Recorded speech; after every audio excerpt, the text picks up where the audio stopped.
आपण पाहत आहात जनता न्यूज एक्सप्रेस। नेहमीच माझ्या भाषणात सुरुवातीला सांगतो मी समुदायाशी बोलत नाही। लाख लोक जरी समोर असतील तरी मी व्यक्तीशी बोलतो। याचं मुख्य कारण असं की मी कितीही समुदायाशी बोललो तरी प्रत्येकाच्या डोक्यात काय चालू असेल त्याच्यावर माझं नियंत्रण नाही आहे आणि प्रत्येक जण काय समजून घेईल ते त्याच्या भांड्यावर अवलंबून आहे। आणि माझा नेहमीच 2-3 गोष्टींवर फार विश्वास आहे। लर्निंग हे आपल्या हातात नसतं, जसं जन्म आपल्या हातात नसतं तसं शिकणं हे आपल्या हातात नसतं। आपल्याला कोणतरी शिकवतो, देव आहे हे आपल्याला कोणीतरी शिकवलं, आपला हा धर्म आहे असं कोणीतरी आपल्याला शिकवलं, ही जात आहे हा कोणतरी शिकवलं, हा देश आहे पण कोणतरी शिकवलं। हे सगळं ज्ञान अस्तित्वगत नाही आहे। आपल्याला लर्निंग झालं की शहाणपण यायला लागलं की पहिले डिलर्निंग करण्याची गरज आहे। म्हणजे आपल्याला खाली करून टाकलं पाहिजे, आपण हे सगळं पुसून टाकलं पाहिजे आणि मग रिलर्निंग केलं पाहिजे। आता रिलर्निंगची प्रोसेस काय आहे, मी पत्रकारितेवर बोलणारच आहे। बाजूलाच फिलॉसॉफीचा वर्ग चालू होता तत्वज्ञानाचा, जो माझा विषय आहे आवडीचा। खरं तर त्याच्यावर मी पुस्तकं पण लिहिली आणि येतात पण आहेत, 8 येत आहेत। ती इंग्रजीत आहेत पण मुळामध्ये मराठीमध्ये फिलॉसॉफीवर लिहिणं हे खूप, कारण ॲब्सोल्यूट आणि एक्झिस्टन्स नावाचं मी पुस्तक लिहिलं ते रशियामध्ये, त्याच्यातलं वाचणं हे लोकांना अवघडतं कारण काय भाषाच मुळात टर्मिनॉलॉजीज इंग्रजीत आहेत। त्यामुळे समजून घ्या की या गोष्टी कधी कधी होतात की समजायला कठीण जातात, म्हणून त्या भाषेत लिहायला लागतात की टर्मिनॉलॉजी एस्टॅब्लिश असते। तर मुळामध्ये रिलर्निंग ही जी गोष्ट आहे ती खूप महत्त्वाची आहे। ती 2 माध्यमातून सुरुवातीला करावी। पत्रकाराने तर करावीच करावी, पण कोणीही करावी आणि ते वय नाही, म्हणजे तुम्ही 20 वर्षाचे असाल तरी करावी आणि 60 वर्षाचे असाल तरी करावी। माणसाचं शिकण्याचं वय कोणत्याही वेळी बंद होत नाही आणि माणूस कधीही एंटरप्रेनर असतोच। माणूस कम्युनिस्ट मुळात नसतो कधी। मला मार्क्स हा खूप आवडता विचारवंत आहे, पण माणूस गरिबीमुळे कम्युनिस्ट होतो आणि गरिबी ही निर्माण झालेली आहे। श्रीमंत माणूस कशाला कम्युनिस्ट होईल? कित्येक श्रीमंत मनुष्य करुणेमुळे कम्युनिस्ट झाले, जी करुणा कम्युनिझममुळे त्यांना गरीब श्रीमंत होतील असं वाटलं म्हणून ते झाले। मुळात श्रीमंती आणि दुसरी अशी गोष्ट, कोणतीही सेवा ही माणूस स्वतःच्या मनाच्या समाधानासाठी करतो, त्याच्यासाठी नाही करत। आपण पूजा करून, त्या दिवशी पण मी म्हटलं होतं, पूजा करून प्रसाद वाटतो त्याचं कारण लोकांना प्रसाद मिळावा नव्हे, आपल्याला पुण्य मिळावं म्हणून वाटतो। ही सगळ्यात मानवी इन्स्टिंक्ट आहे, अस्तित्वगत गोष्टी आहेत। बुद्धांनी हा शब्द वापरला, त्याच्यावर विचार केला पाहिजे। कोणत्याही पत्रकारिता काल, आज आणि उद्या असा काळाचं विभाजन करता येतच नाही। काळ हा एकसंध आहे। काळ हा मुळामध्ये आपण स्थिर आहोत, आपण पुढे किंवा मागे जात नाही। मी 16व्या वर्षी होतो, 15व्या वर्षी होतो, आता आहे, हे काळ मागे पुढे जातो त्याच्यावर। म्हणजे ज्या दिवशी प्रकाशापेक्षा वेगवान काहीतरी सापडेल त्या दिवशी आपल्याला जर खरोखरच कृष्णाने गीता सांगितली असेल ती सुद्धा शूट करता येईल। त्यामुळे काळाच्या प्रवाहात आपण स्थिर आहोत, काळाचा पट्टा चालू आहे। ते काय ते ट्रेडमिल चालतं ना तसं, ज्याच्यावर मी चालत नाही।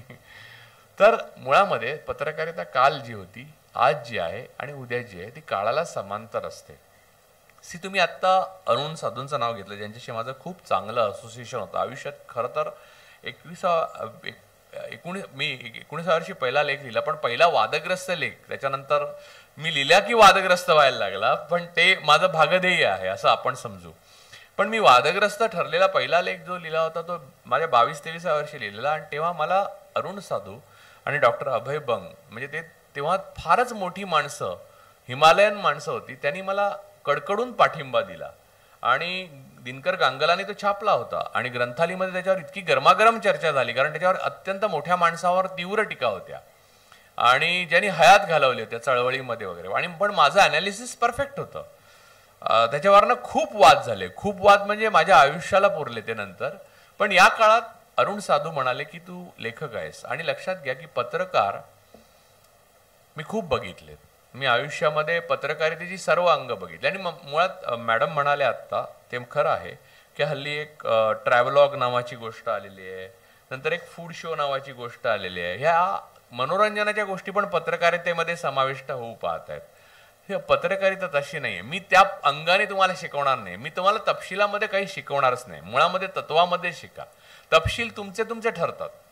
माणूस हा मूलतः वेगळा असतो, every person is unique, so every person is important. We the sovereign people असा डॉक्टर बाबासाहेब आंबेडकरांनी लिहिलं ना, त्याच्या मागे विचार काय आहे माहितीये? We all are equal. Nobody is more equal than others. Even Prime Minister is first among equal. He is not more than equal. In democracy, everybody is equal. त्यामुळे सर्व समान आहेत. ही भावना वी द सॉव्हरीन पीपल, आम्ही या देशाचे सार्वभौम नागरिक आहोत, ही भावना तुमच्यापर्यंत पोहोचण्याकरता संविधानातलं पहिलं वाक्य हे आहे की वी द सॉव्हरीन पीपल, म्हणजे आपण सर्व समान आहोत. पत्रकारांचा कालचा काळ, म्हणजे आता आपण काळाच्या टप्प्यात कंपार्टमेंटल असं जर विचार केला तसा करू नये. तो का करू नये त्याच्यावर मी पुढे येतो. तर कालचा कसं मॅडमनी नाव घेतलं, बाळशास्त्री जांभेकर असो, टिळक असो, भालाकार भोपटकर होते, आगरकर होते, त्यांच्यामध्ये तीव्र मतभेद होते आपापसात. खरं तर टिळक आणि आगरकर हे जवळचे मित्र होते अत्यंत, परंतु त्यांच्यामध्ये तीव्र मतभेद होऊन दोघे वेगळे झाले. आज आगरकर जास्त बरोबर होते असं वाटावं असं गणेशोत्सव होतात खैर. परंतु तसं तर भगतसिंग आणि सुखदेव यांच्यामध्ये पण तीव्र मतभेद होते आणि त्याची खूप पत्र पण उपलब्ध आहेत. तुम्ही जर वाचलं तर मैत्री आणि मतभेद हे एकाच वेळी एका योग्यतेच्या लोकांमध्ये नांदू शकतात अशी परंपरा असणारा हा फार मोठा देश आहे. खरं तर पौरात्य परंपराच मोठी आहे. मी येताना मॅडमना म्हणत होतो की एकही प्रेषित आशियाच्या बाहेर जन्माला आलेला नाही. जीजस क्राइस्ट आपल्याला गोरा आणि निळ्या डोळ्यांचे दाखवले जातात. खरं तर ते जेरुसलेम मध्ये जन्माला आले. ही वॉज अ ब्राऊन आणि इफ इज अलाइव्ह म्हणजे रिसरक्शन झालेलं आहे तर ते इज अ ब्राऊन. ते गोरे आणि ब्लॉन्ड नाहीच आहेत कधी. त्यांना बनवलेत काल्पनिक. कोणताही प्रेषित, मग मोहम्मद असो, मग ते आपले सर्व देवदेवता असो, बुद्ध असो, सगळे आशिया खंडाच्या बाहेर कुठेही जन्माला आलेले नाहीत. एकही प्रेषित युरोप, अमेरिका कुठेही जन्माला आलेले नाहीत. यामध्येच आशिया खंडाचा खरा विजय आणि त्यातच खरा पराभव पण आहे. कारण धर्माधर्मामधली युद्ध नंतर त्या प्रेषितांच्या नावाने लढली गेली. बुद्धांना 5 शिष्य लाभले. बुद्धांनी उपोषण सोडलं म्हणून बुद्ध भ्रष्ट झाले म्हणून ते सोडून गेले. आणि ख्रिस्तांना जेव्हा पकडलं रोमन्स एम्पायर मध्ये, त्यांनी धर्माची दुकान उद्ध्वस्त केली म्हणून त्यांच्याबरोबर 13 लोक होते ते पळून गेले. पण त्याच 5 लोकांना बुद्धांनी आणि त्याच 13 लोकांना यांनी पहिले संत बनवले. म्हणजे जगामध्ये सगळ्यात कठीण गोष्ट काय आहे माहितीये? आपला शत्रू सहजपणे आपला मित्र होऊ शकतो एका टप्प्यावर, आपल्याला कळलं की. पण आपला खास मित्र आहे तो शत्रू झाला आणि मग त्याच्याशी मैत्री करायची वेळ आली तर ते फार अवघड होतं. कारण मग ते त्याच्यात खूप कंपार्टमेंट, डूज डोंट आणि न्यूअन्सेस तयार होतात. पण या प्रेषितांचं वैशिष्ट्य म्हणजे जे त्यांच्या बरोबर होते आणि जेव्हा वेळ आली तेव्हा त्यांनी नाकारलं, त्यांनाच पहिले त्यांनी ज्ञान दिलं. म्हणजे करुणेची सुरुवात इथून केली त्यांनी. लक्षात घ्या, पत्रकार होण्याकरता पहिल्यांदा सगळ्यात आवश्यक गोष्ट अशी आहे ती म्हणजे तुम्हाला समाजाविषयी करुणा पाहिजे. आणि समाजाविषयी करुणा पाहिजे म्हणजे काय? स्वतःविषयी ज्ञान पाहिजे. तुम्ही कोण आहात हे तुम्हाला माहीत पाहिजे. उद्या मुकेश अंबानीला तुम्हाला अडचणीचे प्रश्न विचारायचे आहेत, मी तपशिलात सांगतो. तर आता माझी काय योग्यता, तर आमच्या वडिलांची तर एवढेच पगार आहे, तर मुकेश अंबानीला मी हे एवढा प्रश्न विचारला तर उद्या काय होईल, हा विचार जर तुमच्या मनात आला तर तुम्ही त्या कामाचे नाही. आपल्याला खूप गोष्टी आवडतात, त्या जमतात असं नाही. खूप गोष्टी जमतात पण त्या आवडतात अशा नाही. काही लोक असे सुदैवी असतात ज्यांना आवडतात आणि जमतात त्याच गोष्टी त्यांना करायला मिळतात. ते सुदैवी लोक होत. मला वास्तवात वेगळं आवडतं बरं का, आणि मला म्हणजे जमतं नाही, मला ढकललं गेलं, मी शोधतोय. मी सकाळी शाल्मलीशी बोलताना हेच म्हटलं की मला इथे कोणी ढकललं हेच मी शोधतोय गेले कित्येक वर्ष. मुद्दा असा की माझ्या आयुष्यात लेखन सोडलं तर प्रत्येक गोष्ट ऍक्सिडेंटली झालेली आहे. मी कायम कॅमेरा, कायम 300 वोल्टचे बल्ब आणि हे सगळं. आजही मी हॅशटॅग ट्रेंड्स म्हणजे मॅडमना अपडेट करतो की हॅशटॅग फेसेस नावाचा एक शो करतोय. तो ट्विटरसाठी करतोय, ट्विटर अमेरिकेसाठी करतोय. इथे प्लॅनेट मराठी आणि एबी कॉर्पोरेशन जे अमेरिकन आहे ते त्याचे इथले हे आहेत, प्लॅटफॉर्म आहेत. पण त्या शो मध्ये पण तुम्ही तेच बघाल परत. वेगळी माणसं म्हणजे अगदी राजकारणी माणसं पण येतील, पण तुम्हाला माहीत नसलेली गोष्ट तुम्हाला तिथे पाहायला मिळतील. उदाहरणार्थ एक गंमत सांगतो, म्हणजे आता पत्रकार म्हणून तुम्हाला सांगतो हे मला असं कळलं. बरं, मी ज्यांना बोलवलं म्हणजे आतापर्यंत मी 3000 लोकांना चॅनलवर अजून त्यांचेच इंटरव्ह्यू चालू आहेत. अरे नवीन माणसं झाली आहेत तयार. परवा देवदत्त पाडेकरांचा मी इंटरव्ह्यू घेतला. त्याने आल्प्स आणि हिमालयावर चित्र अप्रतिम केली आहेत. मॅडम, त्यांनी आल्प्समध्ये बसून चित्र केली आहेत जिथे -5 डिग्री पासून खाली खाली जाणारं तापमान होतं. छाती चालताना नाही पण बसलात ना की आतमध्ये तुम्हाला पल्मनरी इडिमा होऊ शकतो. अशा ठिकाणी फ्लोरेन्स पासून व्हिएन्ना पर्यंत त्याला स्टँडिंग ओवेशन मिळतं आणि भारतात त्याला ओळखत पण नाही. कोण हे देवदत्त पाडेकर असं मला लोकांनी विचारलं. अर्थात त्यांचे वडील फार फेमस आहेत दत्ता पाडेकर. तुम्ही माहिती असेल जे स्कूल ऑफ आर्टची जी मुलं आहेत त्यांना किंवा आर्ट संबंधी जी माहिती प्रथमेशला माहिती असेल तर देवदत्त. तर अशी असंख्य माणसं. आता मी त्यांचा इंटरव्ह्यू केल्यावर लगेच त्यांना फोन यायला लागले की या मला आनंद आहे त्यांनी द्यावे इंटरव्ह्यू, ते प्रसिद्ध व्हावे. तुम्हाला सांगतो की असंख्य अशी माणसं आहेत समाजामध्ये जे चांगलं करण्याकरता प्रयत्न करतात आणि समाज सुधारणा ही चांगलं करणाऱ्या माणसांची रेष मोठी केल्याने होते. जे वाईट आहे त्याच्यावर खूप आघात करत राहिला तर माणसं बधीर होतात, असा माझा अनुभव आहे आतापर्यंतचा. कारण आता बघा ना, सरकार बधीर झालंय. इतका आघात झाला सरकारवर की ते कोमातच गेले. आता आपण काय बोलतो ते समजतच नाही त्यांना, आपला आवाजच पोचत नाही. वी द सोव्हरन पीपल 21-22 अनुच्छेद सगळं विसरलंय सरकार. आपल्या नागरी स्वातंत्र्य आपलं संपत चाललंय. याचं मुख्य कारण असं की ही बधिरता कशात नाही येते.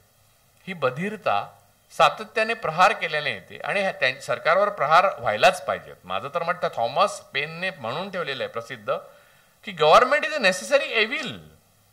त्यामुळे मुद्दा तो नाहीये. आपण देशावर प्रेम करतो, सरकारवर प्रेम करायला बांधील नाहीये. आणि व्यक्तिपूजा ही तर भीषण गोष्ट आहे. पत्रकारांना पहिली आणि शेवटची सगळ्यात महत्वाचं सूत्र लक्षात ठेवलं पाहिजे की ज्या पॉवरफुल, मग तो मुकेश अंबानी असो, सोनिया गांधी असो, ट्रम्प असो, ओबामा असो, मोदीजी असो, कोणी तुमच्या बरोबर उभे राहिले, तुम्हाला इंटरव्ह्यू दिला, तुमच्याशी चांगलं वागले, तुमच्या खांद्यावर हात टाकला, मुख्यमंत्री असतील, असं माझ्या आयुष्यात असंख्य वेळा घडलं. तुम्ही टीव्हीवर युट्यूबवर आता बघू शकता, पुन्हा बघाल. ते आपले जवळचे आहेत, त्यांची पॉवर आपण शेअर करतोय असं तर तुम्ही मानलं तर त्या दिवशी तुम्ही पत्रकारितेतनं बाहेर, तुमचा वेगळा प्रवास सुरू झाला. मग कसं आहे माहिती आहे की जेव्हा तुमच्याकडे काहीतरी देण्यासारखं येतं किंवा भय निर्माण करण्याचं सामर्थ्य येतं तेव्हा तुम्हाला फेवर देणाऱ्या शक्ती काम करतात. त्याला सॅटॅनिक म्हणजे ख्रिश्चॅनिटीमध्ये म्हणायचं सॅटॅनिक पॉवर्स असं म्हणतात. ते तुमच्या बदल्यात काय मागतात? They want to buy your soul. ते तुमचा आत्मा विकत घेऊ इच्छितात. तुम्ही एकदा ठरवायचं असतं आणि ते एकदाच ठरवायचं असतं. ते ठरवल्यावर परत फिरता येत नाही.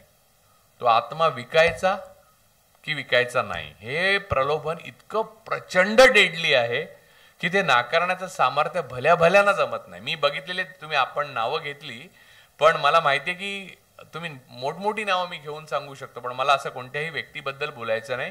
कारण माणूस हा मुळात स्खलनशील आहे आणि जर तुम्हाला थोडंफार ज्ञान झालं असेल आपल्या अज्ञानाविषयी, म्हणजे ज्ञान होत नाही माणसाला, कोणताही माणूस ज्ञानी होत नाही. जेवढी मी पुस्तकं वाचतो, माझ्याकडे स्वतःकडे हजारो पुस्तकं आहेत, ती वाचतो, नवीन घेऊन वाचतो. जेवढी मी माणसं वाचतो, मी शेतकऱ्यात, पाड्यामध्ये, आदिवासींमध्ये जाऊन राहतो, तेवढं मला कळायला लागतं. म्हणजे मला ज्ञान होतं. कसलं ज्ञान होतं की आपण किती अज्ञानी आहोत याचं. आपल्या अज्ञानाचं ज्ञान होणं ही सर्वात मोठ्या ज्ञानाची कक्षा आहे आणि ती पायरी जर पार केली तर पत्रकार कुठचाही कशालाही बळी पडू शकत नाही.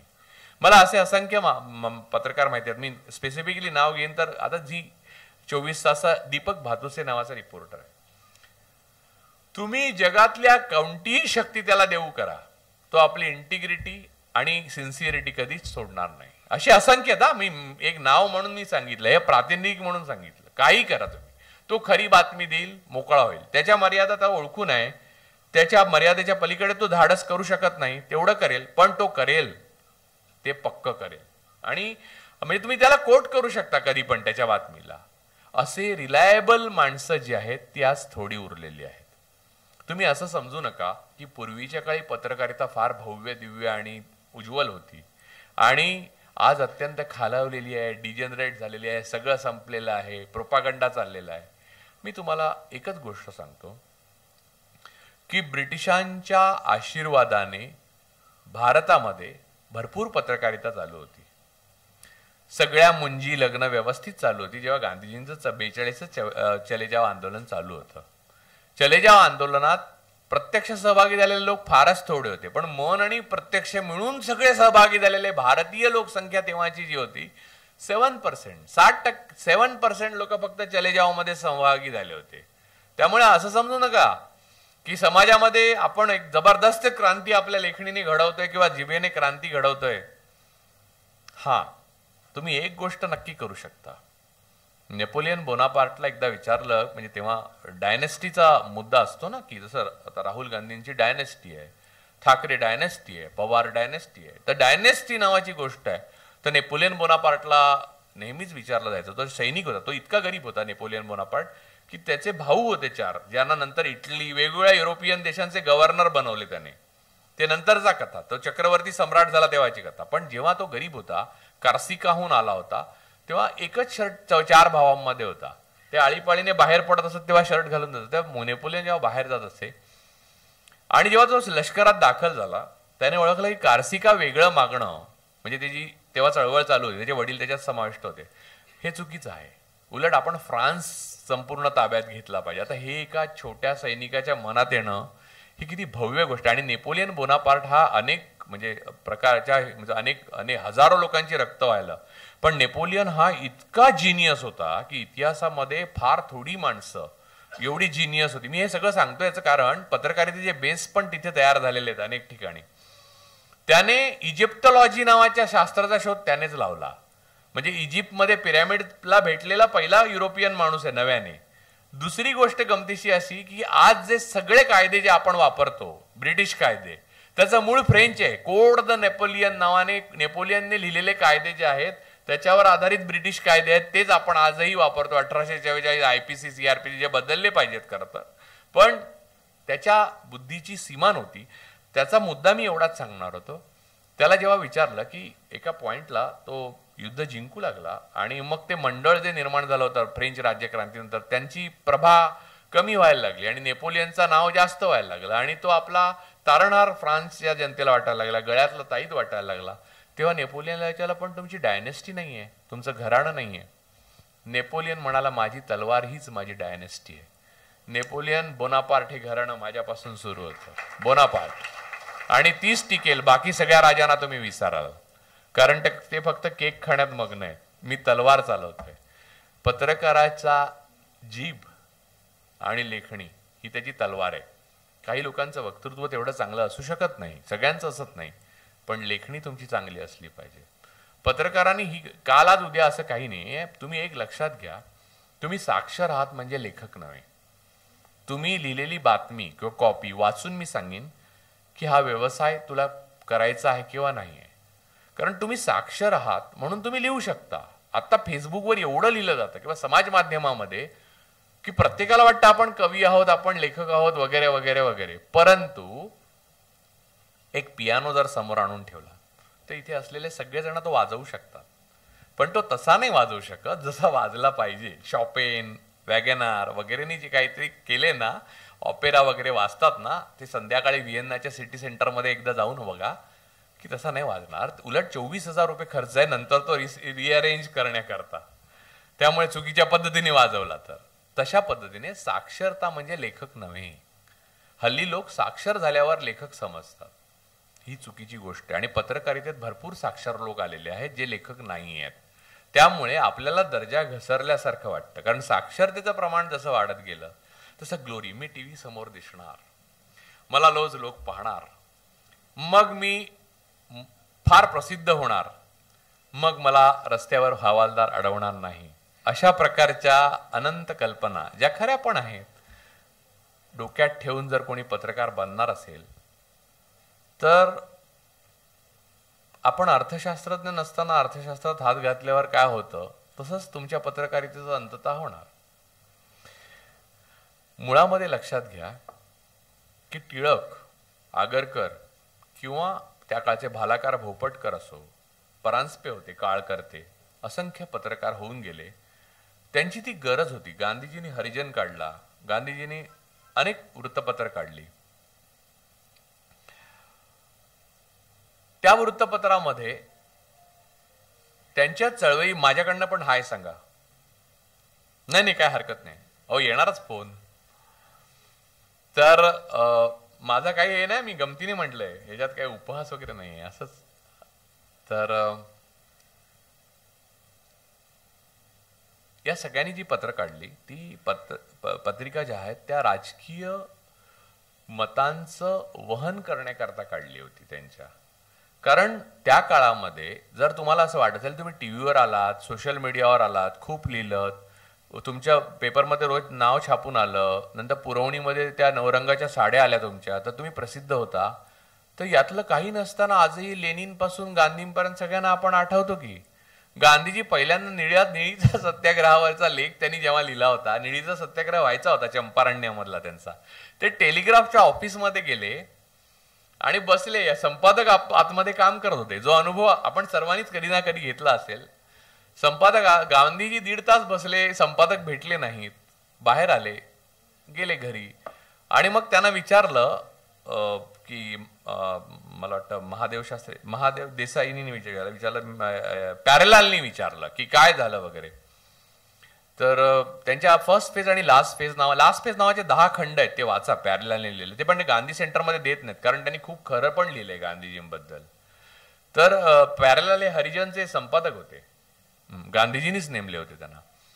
बरं, गांधीजी गुजरातीत वेगळं लिहायचे, गांधीजी गुजरातीत जातीयवादी होते आणि इंग्रजीत लिहायचे तेव्हा ते सर्वधर्म समभाव वगैरे लिहायचे, हरिजन वगैरे. म्हणजे गांधीजींच्या, हे बघा, गांधीजींबद्दल मला अत्यंतिक आदर आहे. त्यांनी जे केलं ते करणं इतकं सोपं नाही आणि एवढा काळ इतिहासात गांधीजी टिकणे याचाच अर्थ मोठे होते. पण प्रत्येक महापुरुषाचं चिकित्सा झाली पाहिजे, त्याचे पाय मातीचे असतात हे सुद्धा समजलं पाहिजे आपल्याला, एक पत्रकार म्हणून, एक विचारक म्हणून.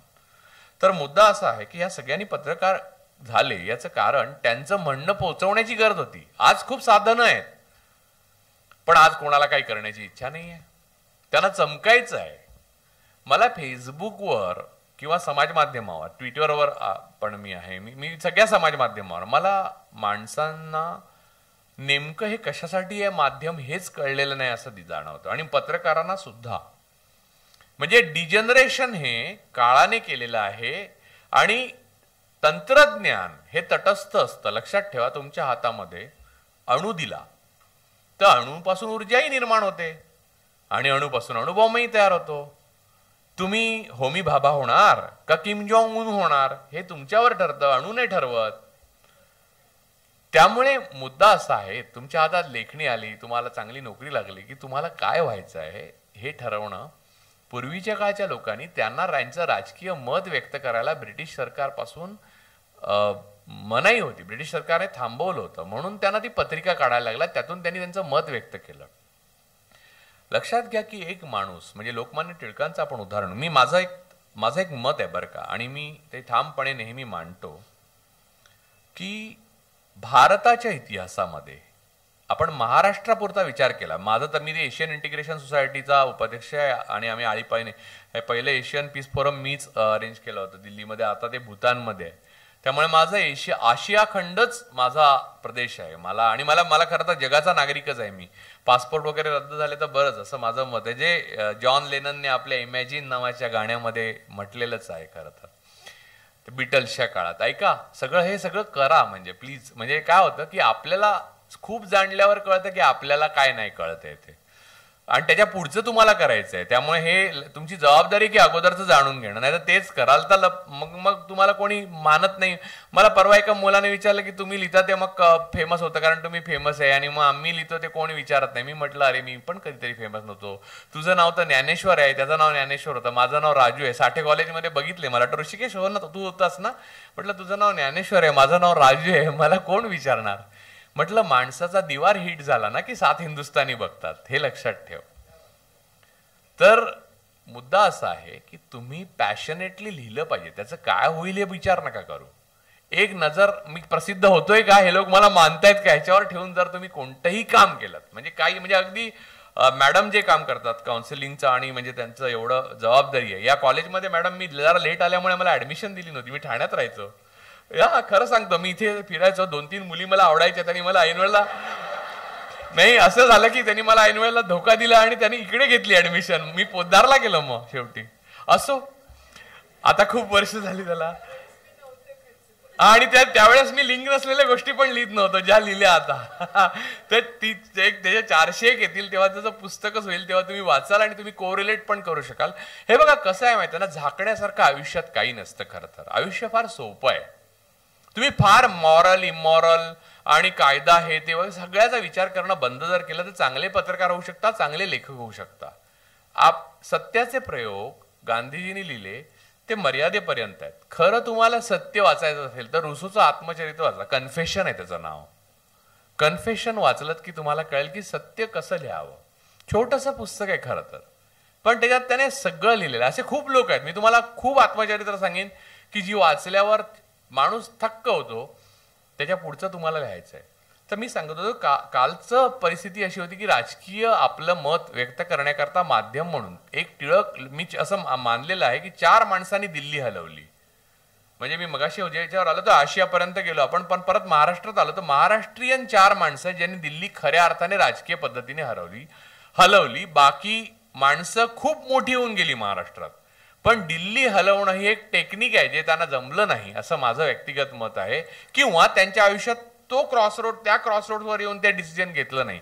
अनेक नावानंतर मला सुचवत त्यातले 4 कोण आहेत? छत्रपती शिवाजी महाराज, ज्यांनी इथे जे केलं ते तिथे हलायला लागलं पहिले. दुसरे पहिले बाजीराव पेशवे, ते डायरेक्ट दिल्लीपर्यंतच गेले, त्यांनी अंकितच बनवलं. तिसरे कोण असतील? तिसरे डॉक्टर बाबासाहेब आंबेडकर, ज्यांनी म्हणजे घटनाच लिहिली. आणि चौथे महापुरुष कोण आहेत हे तुम्ही शोधून काढा. नाही मी लिहिलंय, 4 जणांची नावं लिहिली आहेत, तू वाचली आहेस मला वाटतं अविनाश. तर 4 माणसांनी पूर्ण दिल्ली हलवली. मी माझ्या भाषणाच्या शेवटापर्यंत अगदी जर तुम्हाला वाटलंच तर मी 4थ्या माणसाचं पण नाव सांगेन, पण तरीही तुम्ही शोधून काढलं तर मला आनंद होईल. छे बाळासाहेब ठाकरे वगैरे काय नाही, काहीतरी काय हल्लं. माणीबाणीच्या काळात पाठिंबा दिला होता इंदिरा गांधींना, तिथेच संपलं. असो, मला त्यांच्या विरुद्ध काय बोलायचं नाहीये, कारण त्यांच्या बाजूने पण काय बोलायचं नाहीये. तर इथे आपण त्याच्यासाठी जमलेलो नाही. आपण बोललो आता आजची पत्रकारिता आणि उद्याच्या पत्रकारितेबद्दल असं आहे की उद्याच्या पत्रकारितेमध्ये आजच्या पत्रकारितेतलं डिजनरेशन अजून होणार आहे. कारण आता प्रत्येक माणसाच्या हातात एक मोबाईल फोन आलेला आहे, प्रत्येक माणसाच्या हातात एक साधन आलेलं आहे की ज्याच्यामधनं तो व्यक्त होऊ शकतो. आणि आता टेलिव्हिजन, वृत्तपत्र याची सगळ्याची काही गरज नाही आहे. या सगळ्याच्या पलीकडे जाऊन तुम्ही संपूर्ण या माध्यमामध्ये आपल्याला व्यक्त करू शकता. तुम्ही फेसबुक लाईव्ह करू शकता, तुम्ही जे बोलता ते डायरेक्ट दाखवू शकता, थेट दिसू शकतं. या सगळ्या पार्श्वभूमीवर तुम्हाला जे उभं करायचं आहे ते पूर्वीच्या सारखं नाहीये, वेगळं आहे. टिळक अग्रलेख लिहित सरकारचे डोके फिरले आहे काय, आणि मंडालेसाठी बॅग पॅक करून केळकरांना सांगत तुम्ही काळजी घ्या घरची आणि सगळं करा, रात्री 2 वाजेपर्यंत पोलीस येतील. एवढी हिंमत आहे का तुमच्यात? उगा टिळका बिळकांचं नाव घेऊ नका प्लीज. डॉक्टर आंबेडकरांनी आयुष्यामध्ये अनेकदा पराभव पचवले. ते त्यांच्यामुळे नव्हते, पराभव त्यांच्या हातातच सत्ता नव्हती. आणि त्यांच्या हातात जी ताकद होती ती केवळ बुद्धीची होती. त्याच्याने त्यांनी इतकी कामं केली आहेत, म्हणजे जसं शिवाजी महाराजांनी केली आहेत. म्हणजे मला आता कधी कधी प्रश्न पडतो, एक बिल्डर एवढे किल्ले सुद्धा नाही बांधू शकत. म्हणजे लोढा बिल्डर जरी ट्रम्प टॉवर बांधत असेल, त्यांना सांगितलं की शिवाजी महाराज एवढे किल्ले बांधा आणि ते 300 वर्ष टिकवून दाखवा, तर बांधू नाही शकत. फक्त किल्ल्यांचंच एक घेतलं मी, आर्किटेक्चर. त्या माणसाने कोड निर्माण केलं, जे नंतर त्यांच्या नंतरच लगेच त्यांच्या देहवासानंतर सगळं संपलंच. म्हणजे पाटीलक्या, सरंजामदारी सगळं नष्ट केलं आणि सगळे पगारी ठेवले. त्यांना माहित होतं या देशामध्ये फ्युडल संस्कृतीचा अंत झाल्याशिवाय, डायनेस्टीचा अंत झाल्याशिवाय या देशामध्ये काही होऊ शकणार नाही. दुसरे जे आहेत डॉक्टर बाबासाहेब आंबेडकर, मी या 2 माणसांची नावं, 4 मधल्या 2च माणसांची नावं मुख्यत्वे करून काय घेतोय की या 2 माणसांना राजकारण आणि समाजकारण या दोन्हीमध्ये क्रांती करण्याची बुद्धी आणि तल्लकता होती. मग मला टिळकांबाबत आणि दुसरे मी चौथ्यांचं नाव मुद्दाम सांगितलेलं, मला नाही सांगायचं आता, पण मी नाव नाही सांगत आहे. पण मुद्दा असा की असं आहे की आंबेडकरांना जे सुचलं ते राजकीय बदल करतानाच सामाजिक बदल करणं हे खूप महत्वाचं आहे. त्यांच्या चटक्यातनं अनुभव घेतला त्यांनी, हे तर खरंच आहे. पण चटके भोगले म्हणून त्यांनी सूड नाही घेतला. इथे चटके न भोगताच सूड घेतात लोक, हल्लीचे सरकार. अरे पुणे करारावर सही त्यांना जवळपास कोअर्शन होतं ते. आज म्हणजे मी तुम्हाला मारतो म्हणून सांगून तुमच्याकडनं सही काय घेतली आणि मी मला मारतो सांगून तुमच्याकडनं सही घेतली, एकच गोष्ट आहे ना. त्यांनी सही केली. महात्म्याचे जीव वाचवण्याकरता त्यांनी आपला मुद्दा बाजूला ठेवला. त्यांना अनेक गोष्टी अशा करता आल्या असत्या ज्यांनी या समाजाने जेवढी त्यांच्या समाजाची अवहेलना केली त्याच्या कित्येक पट कायमची ठोकून टाकता आली असती. पण करुणा ही फार मोठी गोष्ट आहे, म्हणून त्यांनी ना बुद्ध धर्माचा स्वीकार केला. प्रज्ञा, शील आणि करुणा. बुद्धांनी जे सांगितलेली 4 आर्य सत्य आहेत ती आहेत, दुःख आहे, दुःखाचं कारण आहे, दुःखापासून मुक्तीचा मार्ग आहे आणि दुःखापासून मुक्ती आहे. ही 4 आर्य सत्य आहेत बुद्धांची. आणि प्रज्ञा, शील आणि करुणा या गोष्टी जर तुमच्याकडे नसतील तुम्ही कुठच्याच क्षेत्रात यशस्वी होऊ शकणार नाही. कालची पत्रकारिता, आजची पत्रकारिता, कालचं तत्वज्ञान, आजचं तत्वज्ञान असं काहीही नाही आहे जगामध्ये. जगामध्ये माणसागणिक गोष्टी बदलतात. हेवे दावे, मत्सर, द्वेष. आता तुम्हाला एक छोटी गोष्ट सांगतो. पत्रकार म्हणून फार मी का हे बोलतोय याचं कारण कसं, एक घंटा वाजली म्हणजे निघायचं का? कारण आम्हाला अशी सवय होती घंटा वाजायची वाट बघायचं आम्ही, की ती वाजली रे वाजली की चला पळा. खैर देवळात पण वाजते.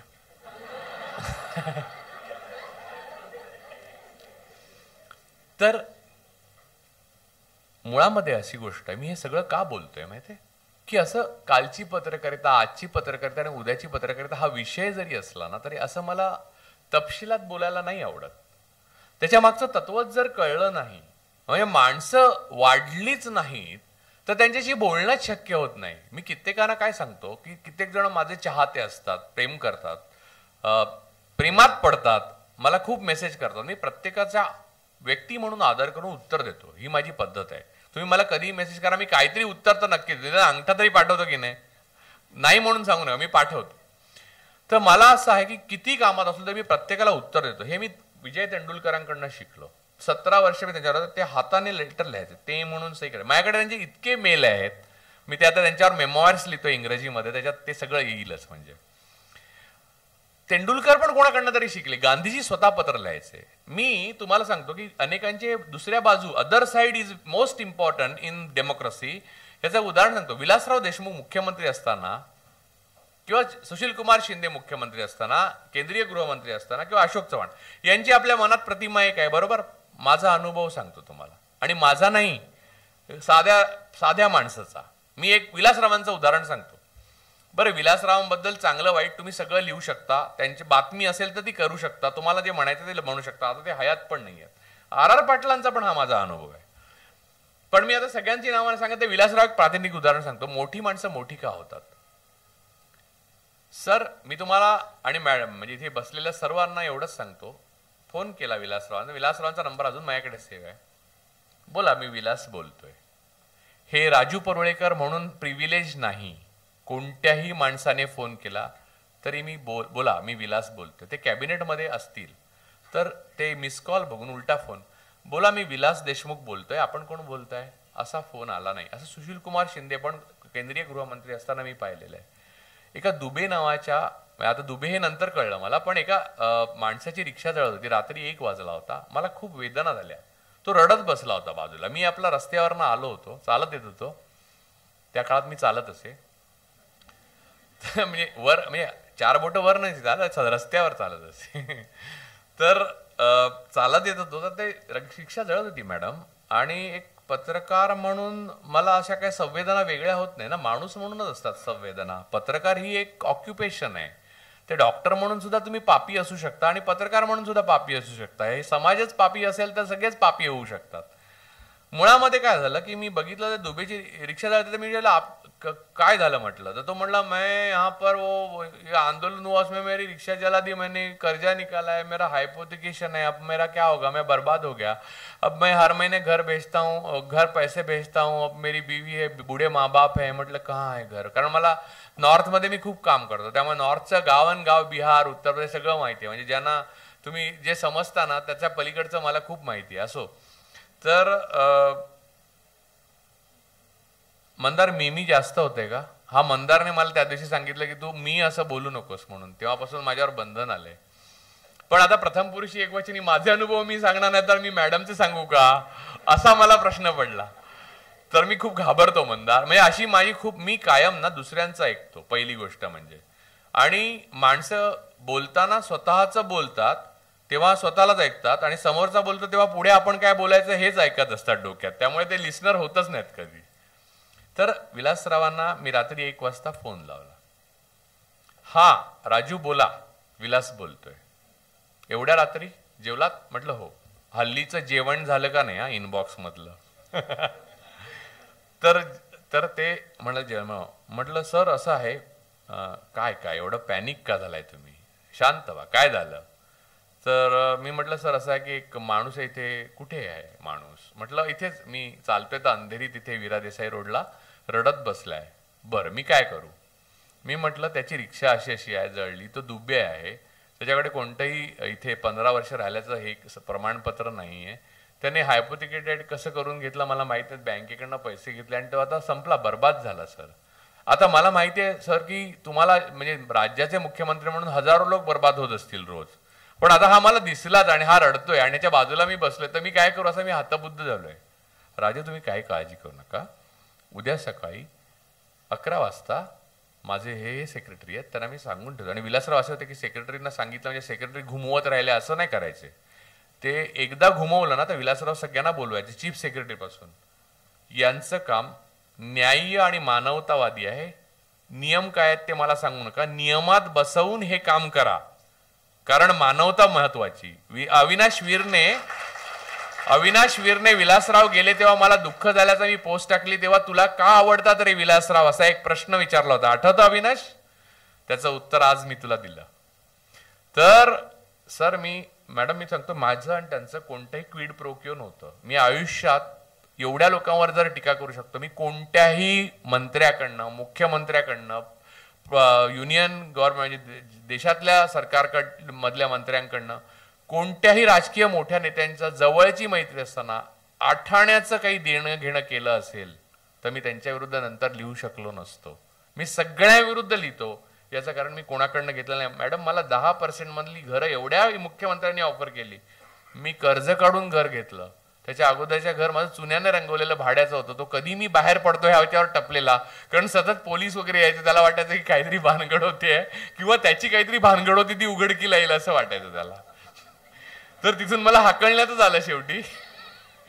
त्याच्या पोलीस त्यासाठी यायचे नाही, पोलीस माझ्या सुरक्षेच्या काळजीसाठी यायचे. तेव्हा बरंच म्हणजे असंख्य गोष्टी, भुजबळ होते, मग RR पाटील होते, ते सतत संपर्क. ते म्हणायचे की तुम्हाला सतत असं लिहिण्याची काय हो पोलीस पाठवतो. शेवटी पोलीस संरक्षण दिलं, ते काढलं. म्हणजे पत्रकाराला कशा कशात जायला लागतं बघा. जर तुम्ही चांगले पत्रकार होऊ शकलात तर याचा अभिमान बाळगू नका कृपया. मी कधीच बाळगला नाही. शेवटी काय झालं बघा, झालं असं की म्हणजे RR पाटीलनी एवढी सुरक्षा दिली मला की आमच्या बिल्डिंग खाली पोती टाकण्यात आली आणि बंदुका घेऊन लोक ते पंजाबमध्ये वगैरे ना खलिस्तानवाद्यांच्या वेळेला कसे उभे राहायचे तसे राहिले. आणि आमचे वॉचमन होते. बिल्डिंग छोटी होती, घर छोटं होतं, ते आता त्याची लायब्ररी केली आहे. मी जरा मोठं घर घेतल्यावर मी लायब्ररी केली, त्याच्यात हजारो पुस्तकं, तुम्ही म्हणाल ते पुस्तक मिळेल. मानवेंद्रनाथ रॉयचं पुस्तक मृत्यूच्या समयी त्याने revolution and counter revolution in China नावाच्या पुस्तकावर असं लिहिलंय की नाव फ्लेम इज नो मोर, आणि खाली सही केली. ते पुस्तक पण माझ्याकडे. अशी असंख्य गोष्टी आहेत माझ्याकडे, पण मी त्या तुम्हाला सांगत राहिलो होतो. आजचा दिवस पण जाईल, उद्याच जाईल. सूर्य विकणारा माणूस आहे मी, आणि मी भाकरीसाठी चंद्र नाही विकत. एवढंच कालच्या, आजच्या आणि उद्याच्या पत्रकारितेत पुरेसं आहे. तुम्ही केलं तर पहिली आपली योग्यता ओळखा आणि हे करा.